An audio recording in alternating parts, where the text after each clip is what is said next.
Cette manœuvre à balles réelles se déroule bien loin des terrains d'entraînement habituels de ces soldats. On est en train de mettre une base d'appui pour que les deux autres groupes de la section puissent s'emparer d'objectifs ennemis en face. Nous sommes dans les pays baltes et ils opèrent à plus de 2500 km de chez eux. Ils font partie des 300 militaires français basés depuis le printemps 2017 à Tapa, en Estonie. Projetés dans le cadre de mesures décidées par l'OTAN en 2016, ils assurent une présence dissuasive dans la région afin de rassurer les pays baltes et polonais. Qui sont ces militaires français? Quelles sont leurs missions? Et comment collaborent-ils avec les Alliés? Toutes les réponses dans ce numéro du Journal de la Défense.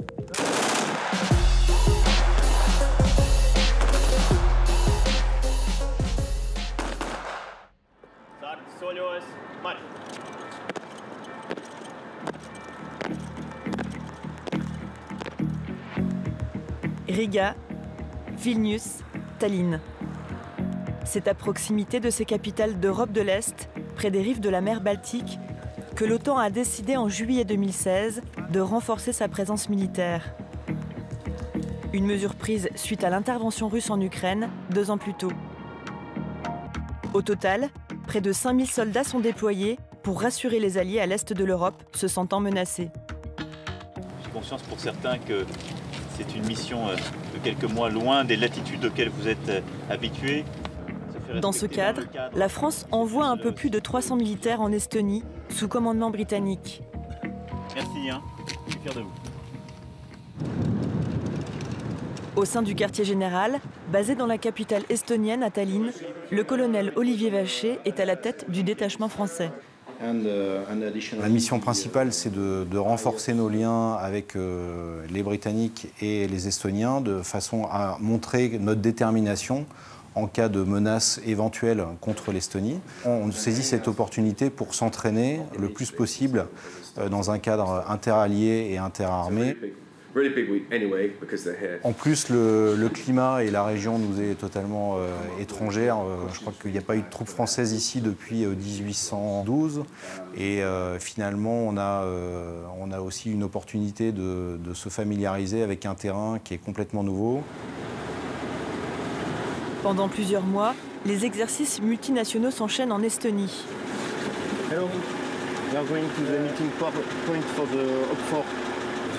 Mais en ce mois de novembre, c'est à 400 km de leur base habituelle de Tapa que nous retrouvons les unités françaises. Elles ont rejoint le pays voisin, la Lettonie, pour une dizaine de jours. Le commandant Sébastien veille au grain pour roder les procédures avec les pays partenaires. Alors là, on va sur le point de rendez-vous d'une section de la compagnie qui va faire plastron pour une compagnie estonienne. Mais les Estoniens aiment bien les Français. Parce qu'on a le contact facile, on va facilement vers eux. C'est là qu'on voit que mine de rien, on a quand même une sacrée expérience du travail avec les autres. Pour cet exercice en particulier, les 3/4 des effectifs français sont mobilisés. Une participation appréciée. Pouvez-vous me dire comment se passe la collaboration avec les militaires français? Très mal.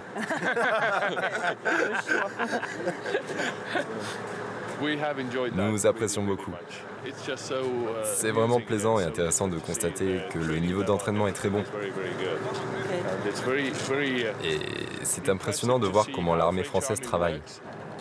Ces manœuvres conjointes sur le terrain représentent une opportunité d'entraînement unique pour les troupes françaises, notamment pour se familiariser avec l'environnement et le mode opératoire de chacun.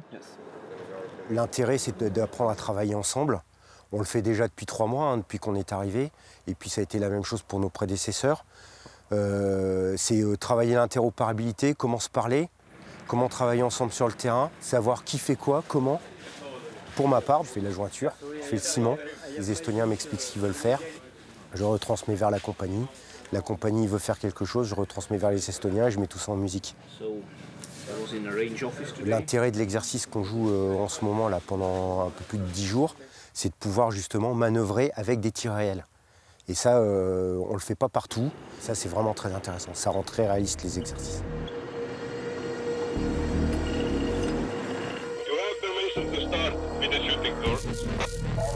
Foxtrot, roger that, shoot, starting shooting.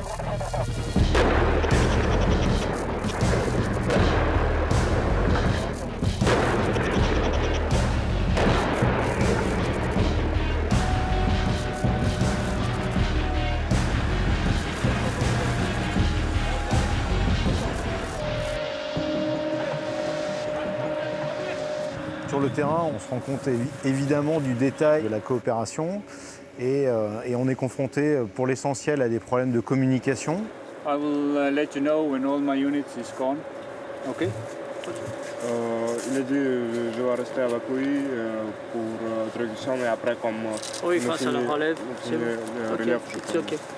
Quand il faut recevoir des ordres en anglais et les donner en français, et de la même façon quand il faut se coordonner pour savoir quels sont les signaux de reconnaissance entre une unité estonienne, une unité française, qui est ami, qui est ennemi, ça demande de la patience, beaucoup d'écoute, aussi une certaine flexibilité parce qu'on ne fait pas exactement les choses comme on les ferait si on était tout seul.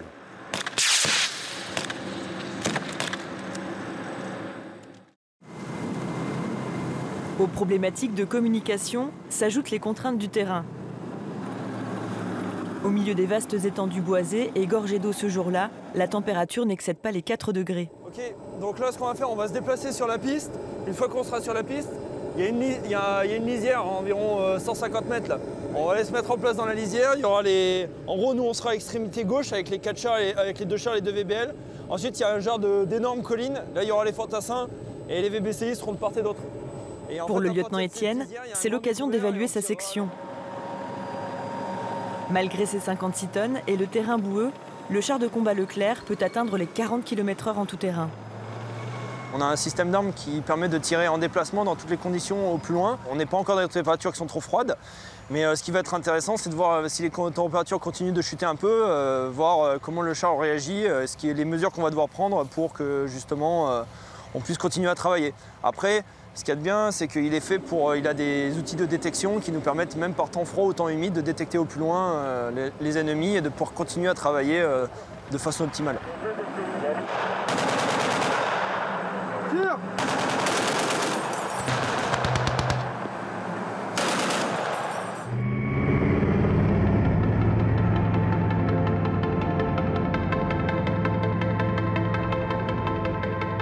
Le froid, l'humidité, les marécages, l'environnement et les conditions climatiques peu habituelles sont un vrai défi pour les matériels comme pour les hommes. À proximité de la zone d'entraînement, un camp provisoire a été spécialement aménagé et monté pour cet exercice au milieu de nulle part par le détachement logistique. On est sur un site où on n'a ni électricité ni eau, donc il faut tout apporter, il faut s'installer parfaitement de manière à ce que lorsque le combattant arrive, il puisse s'installer dans une tente chauffée, il puisse obtenir une douche chaude, avoir de quoi manger, on a apporté toutes les rations pour survivre une quinzaine de jours. Également toutes les pièces mécaniques qui peuvent être amenées à changer sur les véhicules.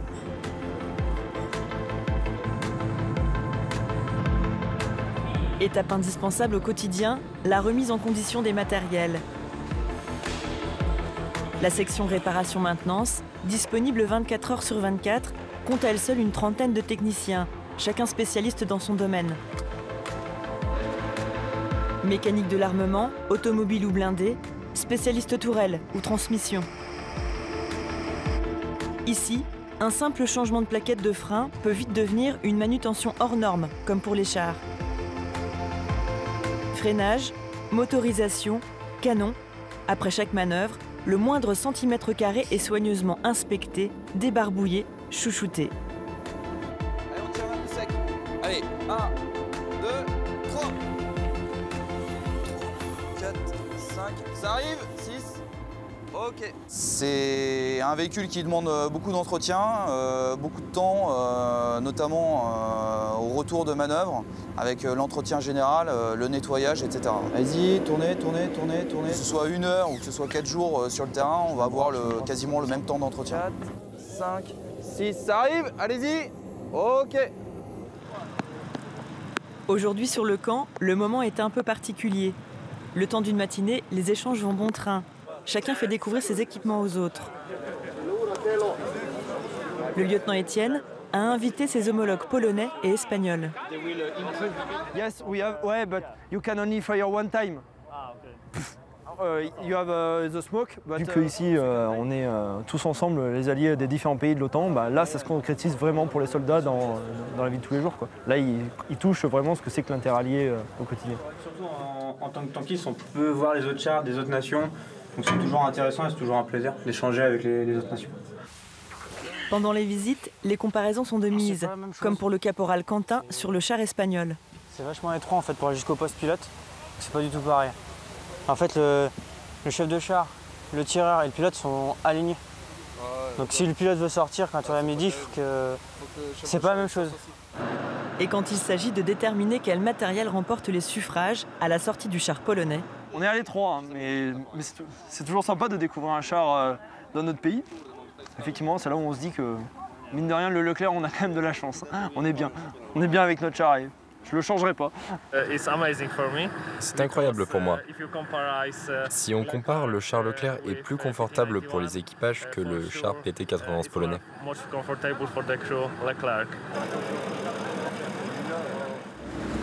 Quelques jours plus tard, retour sur le terrain. Pour le colonel Vacher, chef du détachement français, l'heure est au débriefing. Après les répétitions des manœuvres conjointes, les unités se réajustent pour régler les dernières fausses notes. Ce qui se passe bien aussi, c'est que finalement, les gars, quand ils sont avec leur matériel, ils sont toujours curieux de ce qui se passe à côté d'eux et ils trouveront toujours une manière pour que ça fonctionne. Voilà. Donc là, on est en pleine action.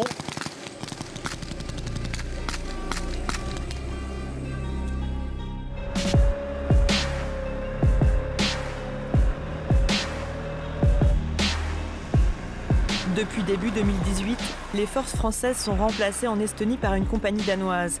Elles se sont redéployées en Lituanie sous commandement allemand.